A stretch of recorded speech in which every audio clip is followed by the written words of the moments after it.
বাংলাদেশের কথা যদি বলি, দেখবেন যে মুরব্বীরা ৩টা-৪টার পরে নাকি ওনাদের ঘুমিয়ে আসে না। তো অজু করে ইমাম সাহেবের 1 ঘন্টা আগে আসে মসজিদে ফজর পড়তে। ইমাম সাহেব দেরি করলো কেন, মুয়াজ্জিন দেরি করলো কেন, ওনারা এটা বলে। কারণ ওই যে ঘুম আসে না, কি করবে? তো তখন তার ইবাদত করা ছাড়া সময়ই কাটে না। ওই ইবাদত আল্লাহর কাছে ততটা প্রিয় নয় যতটা প্রিয় হচ্ছে একজন যুবকের ইবাদত, ঠিক কিনা? আপনি যৌবন কালে যদি আল্লাহ তাআলা দাসত্ব করতে পারেন, ইবাদত করতে পারেন, আপনার বার্ধক্য উপনীত হওয়ার পরে ইবাদত করতে না পারলে আল্লাহ তাআলা ইবাদত দিয়ে আপনার আমলনামা পূর্ণ করে দিবে। পূর্ণ করে দেবে। আপনি ফজরের সময় উঠতে পারতেছেন না, কোমরে ব্যথা, ডায়াবেটিস ইত্যাদি ইত্যাদি, আল্লাহ বলবে যুবক অবস্থায় কি করেছিল ওইটা দেখ, ওই সময় যা করছে ওইটা লিখে দাও। এই জন্য আল্লাহ রাসূল সাল্লাল্লাহু আলাইহি ওয়াসাল্লাম বলেছেন যে এই যৌবনটারে কাজে লাগাও। আল্লাহ রাসূল সাল্লাল্লাহু আলাইহি ওয়াসাল্লাম বলেছেন 5টা বিষয় আসার আগে 5টা জিনিসকে কাজে লাগাও। তার মধ্যে একটা হচ্ছে শাবাবাকা ক্বাবলা হারামিক, বার্ধক্য আসার আগে যৌবনকে কাজে লাগাও। সিহহাতাকা ক্বাবলা মারাদিক, অসুস্থতা আসার আগে সুস্থতাকে কাজে লাগাও। গিনাকা ক্বাবলা ফাকরিক, গরিব হয়ে যাওয়ার আগে তোমার ধনাঢ্যতাকে কাজে লাগাও।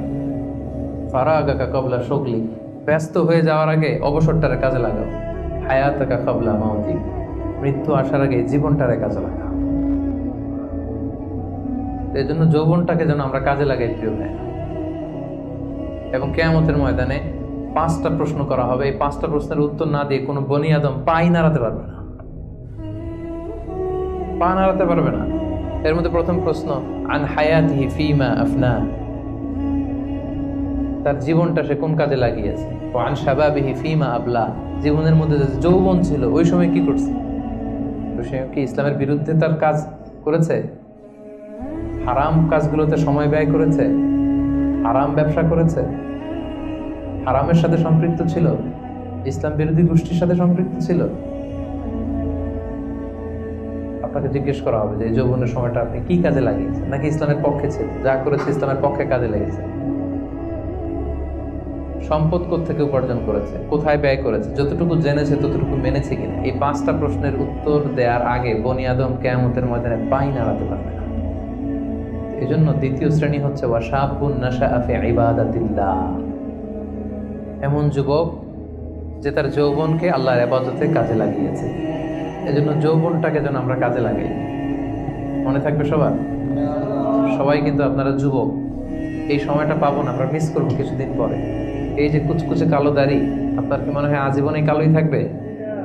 তাহলে আমাদের দাদার গুলা সাদা করলো কে, নানার গুলা সাদা করলো কে? ওই বয়সে যাওয়ার পরে এই কুচকুচে দাড়ি, কালো চুল, এগুলো কি হয়ে যাবে? সাদা হয়ে যাবে। এটাই জীবন। সো সময়টাকে যেন আমরা কাজে লাগাই। আমরা যেন অন টাইমে জামাতের সাথে সালাতগুলো যেন আদায় করি, কোনো হারাম কাজের সাথে যেন আমরা সম্পৃক্ত না হই। খুব হিসেব করে করে আমাদের এই যৌবনের চমৎকার সময়টা যেন আমরা কাজে লাগাই। মনে থাকবে তো ইনশাআল্লাহ? 3 নাম্বার হচ্ছে ওয়ারাজুলুন কলবুহু মুআল্লাকুন বিল মাসাজিদ, এমন ব্যক্তি যার হৃদয়টা সবসময় মসজিদের সাথে ঝুলে থাকে, মসজিদের সাথে সবসময় লেগে থাকে, মসজিদের সাথে সম্পৃক্ত। মসজিদ ছাড়া আর কিছু ভালো লাগে না, এরকম কিছু টাইপ লোক আছে না? মসজিদ থেকে নামাজ পড়ে চলে আসছে বাসায়, কিন্তু মন পড়ে আছে কই? আমাদের অনেকের যায় মসজিদে কিন্তু মন থাকে কই?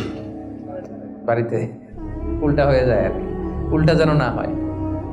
অনেকে দেখবেন যে জোহরের নামাজ পড়ে বাসায় আসছে, বাট মনটা পড়ে আছে মসজিদে। এই 3 নাম্বার ব্যক্তি হচ্ছে রাজুলুন কলবুহু মুআল্লাকুন বিল মাসাজিদ। 3 নাম্বার ওই ব্যক্তিকে আল্লাহ আরশের নিচে জায়গা দিবে যার হৃদয়টা মসজিদের সাথে লেগে থাকে। আর মসজিদ খুব ভালো লাগে। জোহর পরে বাসায় আসে কিন্তু মনটা পড়ে থাকে মসজিদে, ভাবে যে আসরটা পড়তে কখন যাব। আবার আসরের সময় যে যখন বের হয় মনে মনে ভাবে মাগরিবের সময় আমি কই থাকবো, আশেপাশে সূরাও থাকবে কিনা, মসজিদের জায়গা থাকবে কিনা, নামাজটা জামাতে হবে কিনা, একটা টেনশন, একটা পেরেশানি। সবসময় মসজিদের দিকে মনটা লেগে থাকে সব সময়। এই ধরনের লোককে আল্লাহ তাআলা সেদিন তার আরশের নিচে ছায়া দেবে। একটা হাদিস আল্লাহ রাসূল সাল্লাল্লাহু আলাইহি ওয়াসাল্লাম বলেছেন যে মান গাদা ইলাল মসজিদি আও রাহা আ'আদাল্লাহু লাহু নুজুলান ফিল জান্নাতি কুল্লামা গাদা আও রাহা। সকাল সন্ধ্যা যে ব্যক্তি সবসময় মসজিদে যায়, যতবার সে মসজিদে যাবে ততবার আল্লাহ তাআলা জান্নাতের মধ্যে তার জন্য স্পেশাল একটা অ্যাপার্টমেন্ট তৈরি করবেন, স্পেশাল একটা বাঙ্কুয়েট হল তৈরি করবেন। যে এরকম বাঙ্কুয়েট হল যেখানে তার হসপিটালিটি, তাকে আপ্যায়নের জন্য ফেরেশতারা বসে থাকবে। আল্লাহু আকবার। এজন্য মসজিদের সাথে যেন আমরা আমাদের সম্পর্কটাকে গড়ে তুলি। যদিও এই কোভিডের কারণে মসজিদে যাওয়ার সুযোগ খুব একটা আমাদের হচ্ছে না। আমি জানি না আপনাদের এলাকাগুলোতে কি অবস্থা, যেতে পারেন না। আমি নিজেও অনেক দিন মসজিদে নামাজ পড়তে পারছি না। মাঝে মাঝে আমাদের ইউনিভার্সিটিতে যেতাম জুমার সালাতে, এখন সেটাও যাওয়া যায় না, সুযোগ নাই। একটা সময় ছিল অনেকে যায়নি, এখন মসজিদের দরজাগুলো বন্ধ। আমার মহতারাম মরহুম নানা শ্বশুর গোলাম সরোয়ার সাইদি নাবে ইন্তেকাল করেছেন, আপনারা জানেন। উনি চমৎকার একটা আলোচনা করেছিলেন। উনি বলছিলেন যে, হে যুবক, তুমি কি এখনো মসজিদে যাবে না? তুমি কি দেখছো না গোটা বিশ্বের মসজিদগুলোতে তালা ঝুলছে? কখন তোমার হুঁশ ফিরবে? আর কবে তুমি নামাজি হবে? এখন তো তুমি চাইলেও যেতে পারবে না, এখন তো চাইলেও যেতে পারছি না, ঠিক কিনা? একটা সময় যাই নাই, অনেকেই যায় নাই। এখন মন চাচ্ছে মসজিদে যে নামাজ পড়বো, তারপরও যাওয়ার সুযোগ নাই। এই যে মালয়েশিয়াতে প্রায় 1 বছর ধরে আমরা মসজিদে রেগুলারলি যেতে পারছি না। কিছুদিন অবস্থা ভালো হলে খুলে দেয়, তারপরে আবার লকডাউন, আবার MCO, মুভমেন্ট কন্ট্রোল অ্যাক্ট। চাইলেও কিন্তু আমরা যেতে পারবো না। এবং এই পরিস্থিতি থেকে আসলে উত্তরণ হবে কিনা আমাদের কোনো গ্যারান্টি আছে? নতুন আরেকটা করোনা ভাইরাসের ধরন পাওয়া গিয়েছে ইউকেতে, লকডাউন, সব ইন্টারন্যাশনাল ফ্লাইট ক্যান্সেল। ওইটা নাকি এই কোভিডের 10 গুণ বেশি শক্তিশালী। এটা যদি চারদিক থেকে হামলা করে, অ্যাটাক করে, আমরা যাবো কোথায়?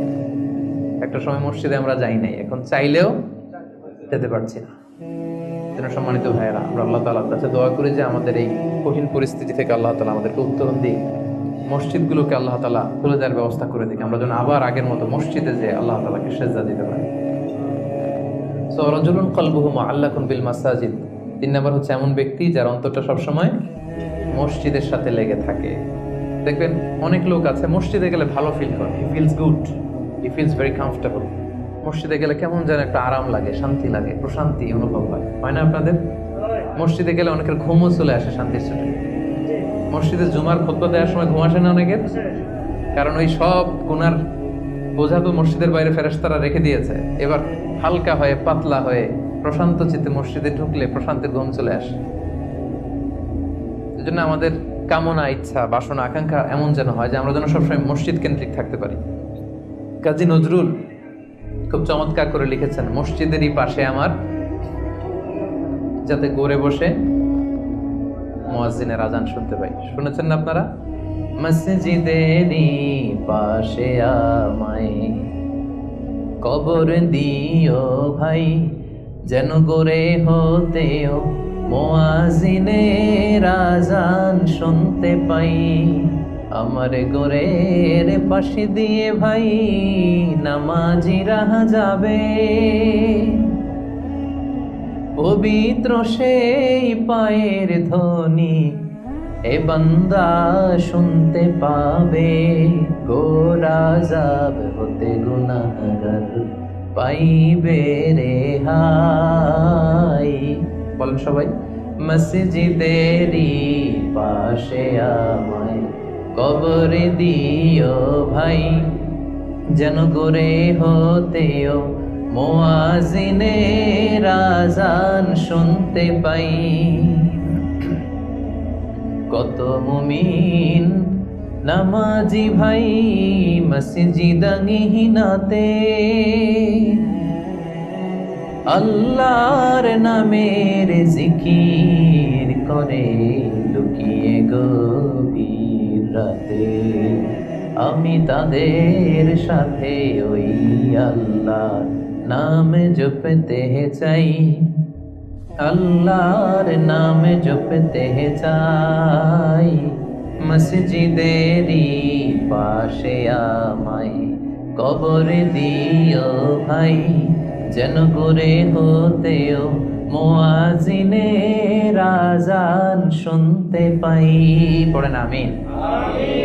অসাধারণ চেতনা, হোয়াট ইজ স্পিরিট। ঢাকা বিশ্ববিদ্যালয়ের পাশে, সমস্ত কেন্দ্রীয় লাইব্রেরির পাশে নজরুলের কবরটা আজও আছে। আমি জিয়ারত করেছি একবার, যে পাশে মসজিদ, কেন্দ্রীয় মসজিদ ঢাকা বিশ্ববিদ্যালয়ের, তার পাশেই নজরুলের কবর। আজান হচ্ছে, লোকেরা দোয়া করছে, কবর জিয়ারত করছে। কি চেতনা ছিল! হৃদয় থেকে দোয়াটা করেছেন, আল্লাহ কবুল করেছেন, আলহামদুলিল্লাহ। রাজুলুন কলবুহু মুআল্লাকুন বিল মাসাজিদ। 3 নম্বর ব্যক্তি হচ্ছে যার হৃদয়টা সবসময় মসজিদের সাথে ঝুলে থাকে। সালাতের সাথে ঝুলে থাকে, সেজদার সাথে ঝুলে থাকে। মসজিদের সাথে সম্পর্ক আমরা বাড়াবো তো এখন থেকে? রাজি আছেন সবাই?